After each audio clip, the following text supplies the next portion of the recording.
यदि आप हमारे चैनल के सभी गाने को पसंद करते हैं तो डीडी प्रोडक्शन हाउस के यूट्यूब चैनल को लाल बटन दबा के सब्सक्राइब करें और घंटी के निशान को जरूर दबाएं।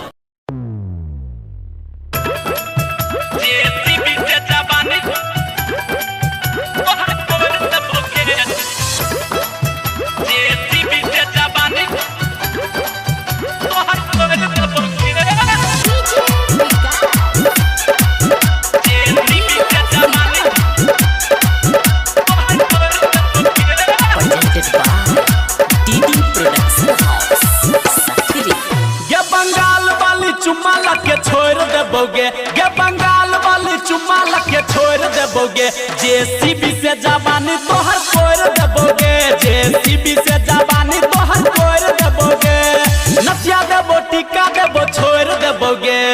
नथिया देबो टिका देबो छोड़ देबोगे जेसीबी से जवानी तोहर कोड़ देबोगे जेसीबी से जवानी तोहर कोड़ देबोगे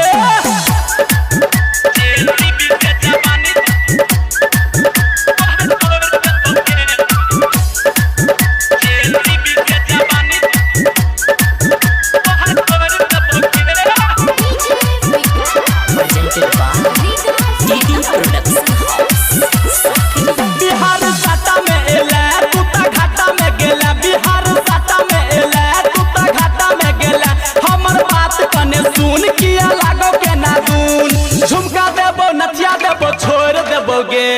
झुमका देबो नथिया देबो छोड़ देबोगे जेसीबी से जवानी तोहर कोड़ देबोगे जेसीबी से जवानी तोहर कोड़ देबोगे की गे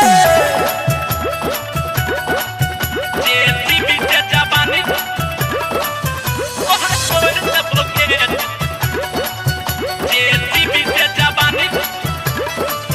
तोहर कोड़ देबोगे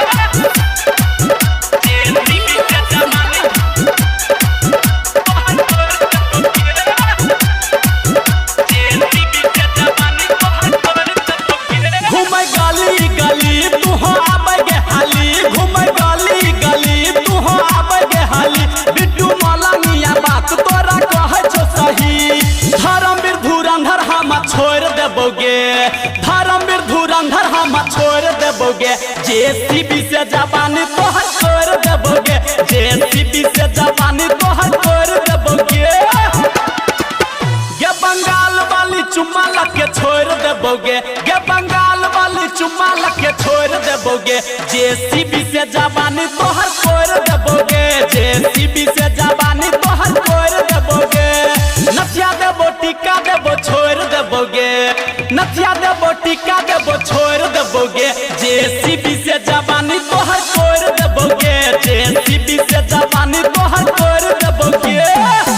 recording by DD production house Sakri 97 084 45 722।